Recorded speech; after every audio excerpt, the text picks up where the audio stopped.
Canada में बेरोज़गारी की जो शरह है उसके बढ़ने की वजूहात क्या हैं। कनाडा में जो बेरोज़गारी की शरह है वो 6.6% रिकॉर्ड की गई है। 15 लाख लोग बेरोज़गार हैं। रिसेशन सबसे बड़ी वजह है। गवर्नमेंट ने पाबंदी लगाई, टेम्परेरी फॉरेन वर्कर हैं उनकी तादाद में कमी की जाए और उनके जो परमिट्स हैं उनको रिन्यू ना किया जाए और अपने लोगों को उस जॉब के मौके फराहम किए जाएँ।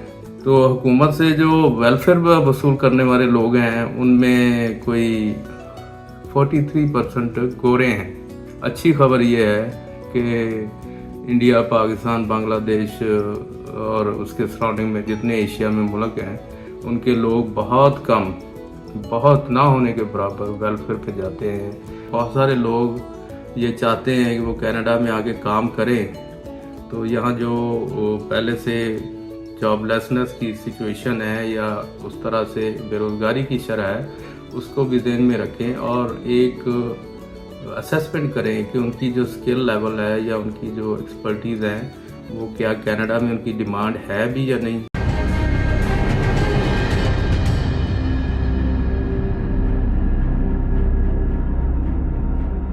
बिस्मिल्लाहिर्रहमानिर्रहीम। दोस्तों, मैं हूं सईद इजाज़ गिलानी। उर्दू कनाडा हमारा ऑफिशियल यूट्यूब चैनल। एक नई वीडियो जिसमें हम बात करेंगे कनाडा में बेरोज़गारी की जो शरह है उसके बढ़ने की वजूहात क्या हैं। अगस्त में कनाडा में जो बेरोज़गारी की शरह है वो 6.6% रिकॉर्ड की गई है और इससे पहले ये 6% थी। लेकिन अब इसको अगर देखें 6.6 को तो आबादी के हिसाब से तकरीबन 15 लाख लोग बेरोज़गार हैं जिनके पास जॉब नहीं है। अब इसको एक साइड पे रखते हैं। कनाडा की आबादी का 5% ऐसा है जो वेलफेयर पे रह रहा है और ये कोई 17 लाख लोग बनते हैं। बेरोज़गार लोग अलग हैं, 17 लाख ये जो वेलफेयर पे और मुख्तलिफ हुकूमत से फ़ायदे ले रहे हैं, ग्रांट्स ले रहे हैं या इमदाद ले रहे हैं, जिसमें वेलफेयर भी है, कुछ इंश्योरेंस की जो रकम है वो एक अलग है। लेकिन ये वो लोग हैं जो काम नहीं कर रहे और इनमें ज़्यादातर माजूर हैं, बीमार हैं, कुछ ऐसे लोग हैं जो सज़ा याफ्ता हैं और उनका कोई बैकग्राउंड क्रिमिनल है तो वो काम नहीं कर सकते, तो किसी ना किसी बहाने से वो अपना ख़र्चा चला रहे हैं। ये एक सूरत हाल है। दूसरा ये है कि यहाँ पे रिसेशन सबसे बड़ी वजह है कि लोगों का रोज़गार जो है वो मुतासर हुआ है और बेरोज़गारी की शरह बढ़ी है। रिसेशन टाइम टू टाइम आता रहता है। इससे 2 साल पहले भी आया, उससे पहले 2008 में था, उससे पहले भी था। तो फ्लक्चुएट करती रहती है कनाडा की इकानमी, लेकिन उसके साथ साथ ज़ाहिर है जॉब्स सिचुएशन इम्प्रूव भी होती है। इसके अलावा मेन काज जो है वो डिप्रेशन भी इसमें शामिल किया गया है। फिर टेक्नोलॉजी का जो इस्तेमाल है उसने बहुत सारी जॉब्स जो हैं वो वैनिश कर दी हैं, यानी ख़त्म कर दी हैं। तो उसकी वजह से भी लोगों को एक तगोदो करनी पड़ती है। कुछ के पास उस तरह की स्किल नहीं होती तो वो नई कोई जॉब हासिल नहीं कर पाते। फिर कुछ वॉलंटियरली भी ऐसी जॉब्स हैं कि अगर किसी को किसी जगह पे कम मुआवजा मिल रहा है और वो उस जॉब से भी मुतमिन नहीं है तो वो नई जॉब में जब चले जाते हैं तो पहली जो वर्क प्लेस होती है उनको बंदे ढूंढने में बड़ी मुश्किल पेश आती है। वो भी फिर जो उनकी जॉब्स हैं वो वेकेंट पड़ी रहती हैं। तो बहुत सारे इश्यूज हैं जिसकी वजह से कनाडा में जो जॉब सिचुएशन है, बेरोज़गारी है, उसमें इजाफा हो रहा है। अब ऐसा भी नहीं है कि जॉब्स नहीं है, जॉब्स हैं, लेकिन उसके ऊपर प्रॉपर स्किल के या क्वालिफिकेशन के लोग नहीं मिलते। जो लोग वेलफेयर ले रहे हैं, जैसे मैंने बताया कि 17 लाख उनकी तादाद है, तो उनमें से ऐसे अफराद हैं जो सिर्फ 1000 से $1800 तक वसूल करते हैं और उनमें उनके अंदर उनका गुजारा हो जाता है। अपनी वो रेंट दे देते हैं, खाने पीने का बंदोबस्त कर लेते हैं। इसके अलावा एक उनको कोई मसला नहीं होता कि उन्होंने कुछ सेविंग करनी है, बस गुजारा चलता रहे, वो ठीक है।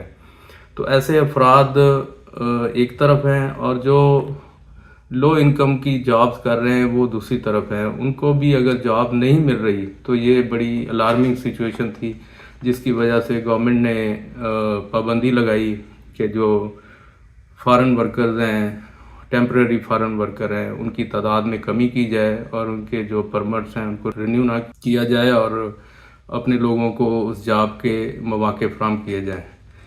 تو حکومت سے جو ویلفیئر وصول کرنے والے لوگ ہیں ان میں کوئی 43% گورے ہیں اور جو 23% ان میں بلیک کمیونٹی کے لوگ ہیں، تو باقی جو بچتے ہیں اس میں مختلف نیشنلٹیز کے لوگ آتے ہیں۔ لیکن اچھی خبر یہ ہے کہ انڈیا، پاکستان، بنگلہ دیش اور اس کے سراؤنڈنگ میں جتنے ایشیا میں ملک ہیں ان کے لوگ بہت کم، بہت نہ ہونے کے برابر ویلفیئر پہ جاتے ہیں یا اس طرح کی کوئی حکومت سے امداد لے کے اپنے معاملہ چلاتے ہیں۔ زیادہ تر لوگ کام کرتے ہیں اور ڈیولپ کرتے ہیں اپنا۔ اور اس میں دلچسپی کی بات یہ ہے کہ امیگرینٹس جو ہیں، جیسے میں نے ذکر کیا، غربت کے حوالے سے ان کے جو اعداد و شمار ہیں وہ کوئی 2020 سے پہلے 18.8% تھے، لیکن اس کے بعد سے کم ہو کے تقریباً 9% رہ گئے۔ اس کا مطلب یہ ہے کہ انہوں نے محنت کی ہے اور معاشی لحاظ سے ترقی کر لی ہے اور اپنے آپ کو اسٹیبلش کر لیا ہے۔ تو کینیڈا میں ایسے مواقع جو ہیں وہ موجود ہوتے ہیں، لیکن ڈپینڈ کرتا ہے کہ آپ کرنا کیا چاہتے ہیں، آپ کام کرنا چاہتے ہیں یا نہیں کرنا چاہتے ہیں۔ دیکھیں، یہاں ہماری آپس میں بات بھی ہوتی رہتی ہے کہ گھنٹہ تو آپ کے پاس ایک ہی ہے، اس گھنٹے کا آپ نے منیمم ویج جاب پہ استعمال کرنا ہے یا آپ نے $100 گھنٹے پہ کرنا ہے۔ تو یہ پرائورٹیز پہ ہوتا ہے۔ گریجولی بعض لوگ کام کرتے ہیں منیمم ویج پہ، لیکن اس کے بعد اپنے آپ کو اپ گریڈ کر کے وہ اس سے زیادہ ویجز کے اوپر لے جاتے ہیں۔ تو یہ ایک آن گوئنگ پروسیس ہے، چلتا رہتا ہے۔ اب اگست 2020 میں جو تعداد تھی بے روزگار لوگوں کی، اس میں ایک اضافہ ہوا ہے 2,72,000 افراد کا۔ اس سے پہلے یہ کم تھی، یعنی جیسے میں نے پہلے ایک شرح کا ذکر کیا، تو اس کو پھر انہوں نے آگے پروجیکٹڈ جو اس کی شرح بتائی ہے، وہ اس کا کہنا یہ ہے کہ 2025 میں بے روزگاروں کی جو شرح ہے وہ 6.9% ہو جائے گی اور 2026 میں 7% ہونے کا بھی امکان ہے۔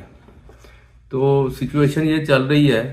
اب اگر بہت سارے لوگ یہ چاہتے ہیں کہ وہ کینیڈا میں آگے کام کریں، تو یہاں جو پہلے سے جاب لیسنس کی سچویشن ہے یا اس طرح سے بے روزگاری کی شرح ہے، اس کو بھی ذہن میں رکھیں اور ایک اسیسمنٹ کریں کہ ان کی جو سکل لیول ہے یا ان کی جو ایکسپرٹیز ہیں وہ کیا کینیڈا میں ان کی ڈیمانڈ ہے بھی یا نہیں، تو اس کے بعد پھر وہ اس چیز کا ڈیسیژن کریں۔ یہ آج کی ویڈیو تھی، ملتے ہیں ایک نئی ویڈیو کے ساتھ جس میں آپ کو ہم بتائیں گے کہ کینیڈا میں جو ملازم ہیں مختلف بزنس میں، آفسز میں، ان کے رویے کیا ہیں، اور جو سٹوروں پہ یہاں اتنی بڑی شاپ لفٹنگ ہوتی ہے، چوری ہوتی ہے، اس کو نپٹنے کے لیے یہاں کیا اقدامات کیے جائیں۔ تب تک اپنا خیال رکھیں۔ اللہ حافظ۔